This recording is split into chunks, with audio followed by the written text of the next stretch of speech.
Assalamualaikum warahmatullahi wabarakatuh. Waalaikumsalam warahmatullahi wabarakatuh. Hadirin yang saya hormati, selamat datang di debat fikih siasat. Hari ini kita akan membahas topik yang sangat kontroversial. Bolehkah ada negara di dalam negara dalam bingkai fikih siasat dusturiyah? Apakah itu hanya sekedar otonomi luas, federalisme, atau justru ancaman disintegrasi? Kita akan mendengarkan dari dua sisi. Sisi pertama ada tim pro oleh saudara Adib Saputra, dan sisi kedua ada tim kontra oleh saudara Ardiansyah. Waktu masing-masing terbatas, setiap tim hanya memiliki waktu 1 menit 15 detik untuk menyampaikan argumen pembukanya. Kepada tim pro, saya berikan waktu untuk menyampaikan argumen pembukanya. Izin moderator. Fikih siasat dusturiyah lahir untuk menjawab masalah umat, bukan untuk yang belenggu. Negara di dalam negara, dalam pengertian modern seperti otonomi khusus atau federalisme, adalah solusi syar'i atas keterbatasan negara besar. Bukankah Islam sendiri mengenal al-mirah al-qasanah? Bukankah Aceh diberi keistimewaan menjalankan syariat karena perbedaan lokal? Jika pusat tidak mampu mengurus semua daerah secara adil, maka desentralisasi penuh adalah masalah. Jangan takut pada kata negara, takutlah pada ketidakadilan. Dikebirkan moderator. Terima kasih saya ucapkan kepada tim pro. Selanjutnya kepada tim kontra untuk menyampaikan argumen pembukanya selama 1 menit 15 detik. Kepada tim kontra dipersilakan. Izin moderator. Saudara dari tim pro telah salah kaprah. Negara di dalam negara secara terminologi politik Islam adalah disintegrasi, bukan otonomi. Dalam siasat dusturiyah ada prinsip wahdatul hukmi, kesatuan pemerintahan, satu wilayah, satu iman, dan satu kedaulatan. Ketika daerah membentuk undang-undang sendiri yang sejajar dengan pusat dan memiliki tentara sendiri, itu bukan otonomi, itu bukan, yaitu pemberontakan. Islam mengizinkan gubernur tetapi melarang daulat fi daulat. Hati-hati pendapat saudara dari pihak tim pro. Dikembalikan menurut. Terima kasih saya ucapkan kepada tim pro dan tim kontra. Selanjutnya kita akan masuk kepada sesi sanggahan dan debat inti. Kepada tim pro saya persilahkan. Terima kasih moderator. Saudara Aki, saudara terlalu idealis dengan Khalifah abad ke-7. Lihat Malaysia, negara federasi dengan kesultanan di setiap negara bagian. Setiap sultan punya kekuasaan penuh atas Islam di wilayahnya. Itu negara dalam negara dalam bentuk praktik. Apakah itu melanggar fikih siasat? Tidak, karena pintu ijtihad terbuka. Aceh di Indonesia juga punya kanun sendiri. Apakah itu merusak NKRI? Tidak, justru menyelamatkan NKRI dari pemberontakan. Jadi jangan samakan negara dalam negara dengan ISIS. Itu bias. Saudara adik, sekali lagi Malaysia adalah federasi, bukan negara di dalam negara. Dalam federasi ada konstitusi federal yang mengikat semuanya, yang di Pertuan Agong adalah simbol kedaulatan bersama. Sementara konsep negara di dalam negara yang Anda bela adalah entitas yang memiliki kedaulatan penuh di atas wilayahnya, seperti tentara sendiri, pajak sendiri, tanpa campur tangan pusat. Dalam Islam itu haram, karena melahirkan dua imam yang bersaing. Rasulullah SAW bersabda, "Idza buyi'a al-khalfaini faqatul akhira minhuma." Apabila seseorang yang telah dibaiat menjadi dua khalifah, maka bunuhlah yang terakhir di antara keduanya. Itu legal. Dikembalikan kepada saudara Timko. Tapi saudara, konteks hadis itu berbeda. Itu bicara kekhalifahan global. Sekarang kita hidup di dalam nation state. Tidak ada khalifah untuk seluruh dunia. Fikih siasa historia adalah fikih konstitusi.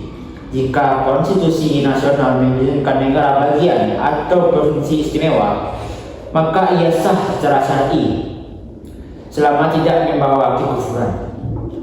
Bahkan Al-Mawardi dalam Al-Kam Al-Sultaniyah mengakui bahwa gubernur bisa punya wewenang sangat luas, termasuk memungut zakat dan jihad lokal. Itu adalah negara dalam negara, versi klasik.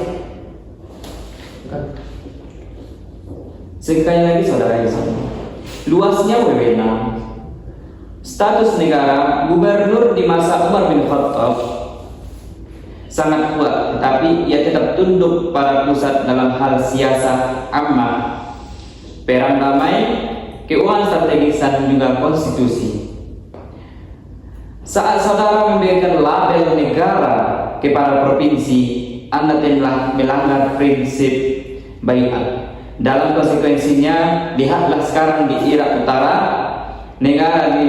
dalam negara di Kurdistan menyebabkan dualisme kedaulatan, korupsi dan juga intervensi asing. Fikih siasat Suriah lahir untuk mencegah dualisme kedaulatan, bukan membenarkannya. Dikembalikan saudara. Kontra terlalu idealistik.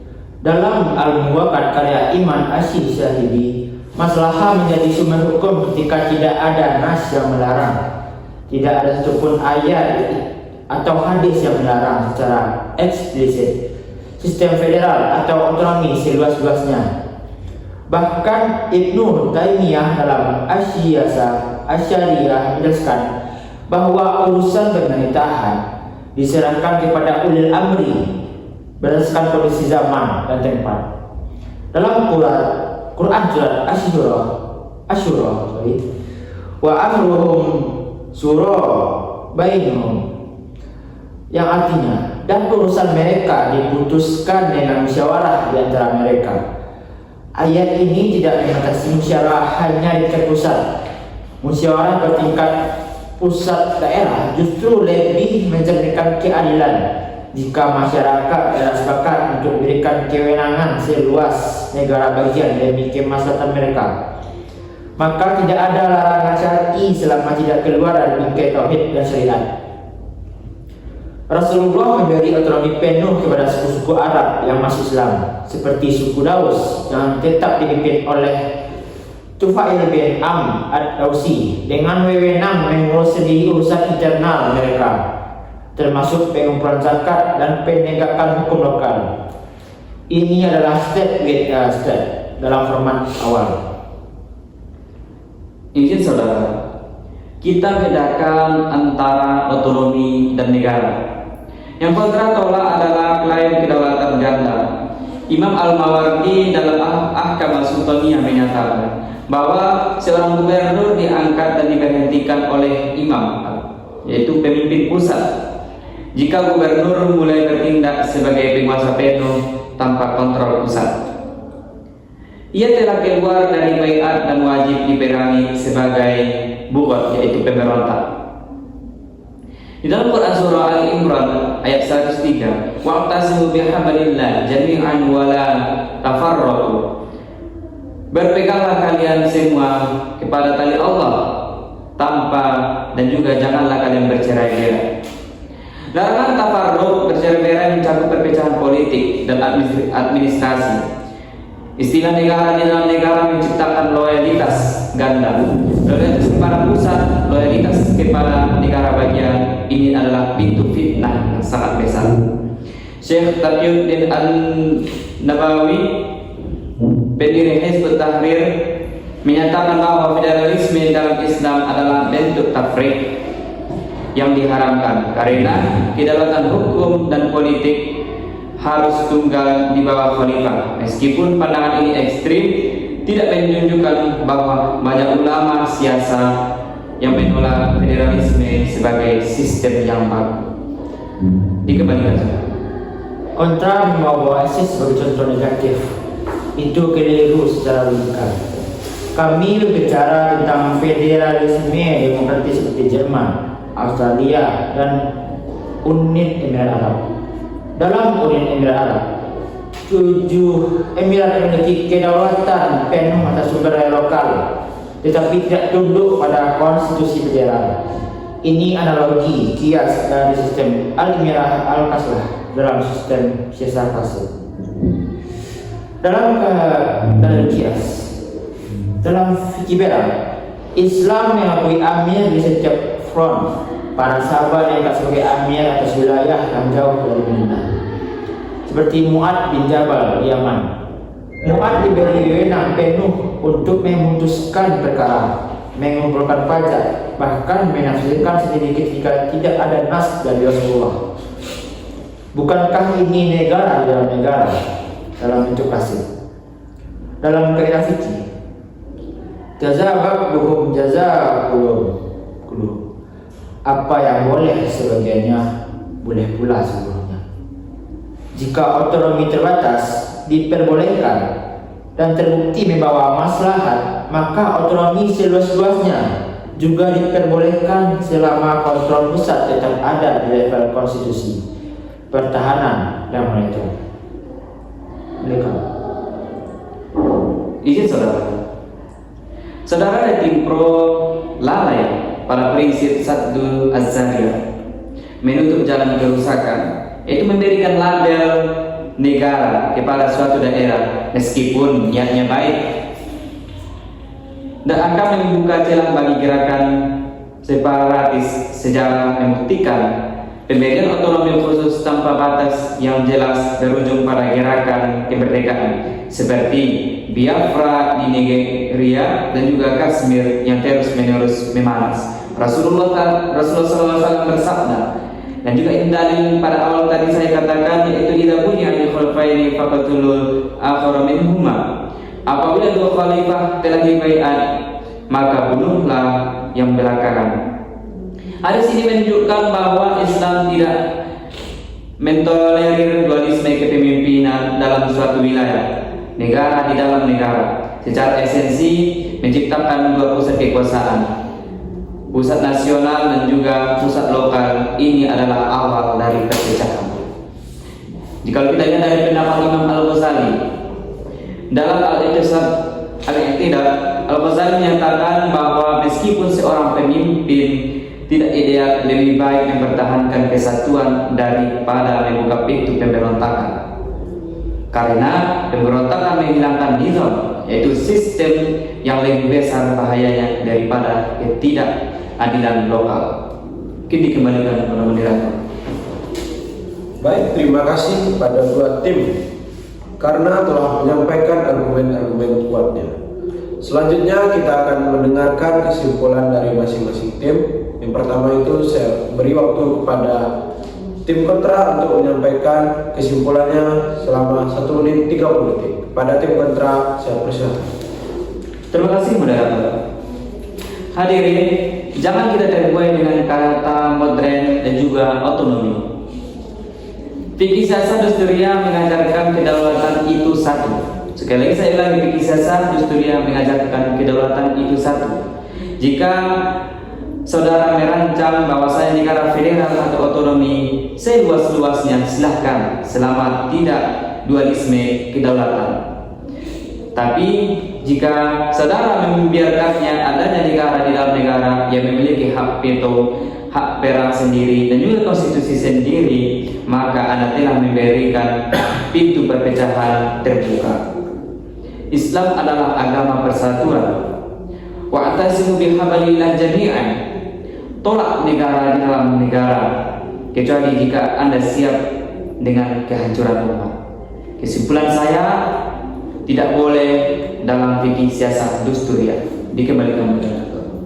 Terima kasih kepada tim kontra. Selanjutnya kita akan mendengarkan kesimpulan dari tim pro.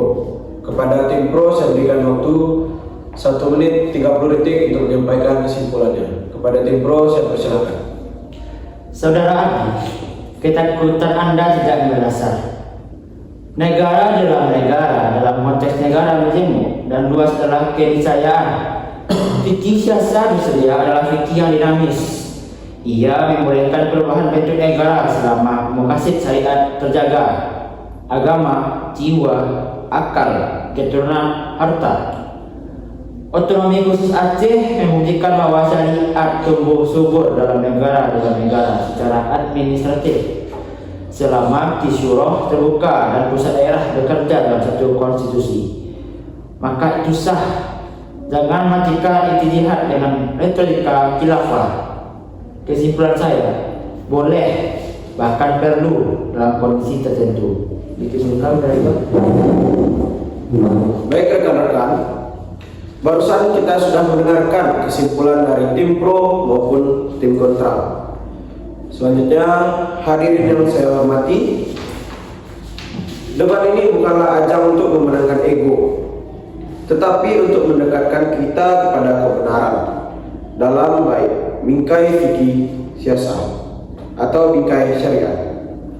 Inti dari fikih siasat Dusturiyah adalah bagaimana mengatur urusan umat agar adil, maslahah, dan peraturan tetap terjaga.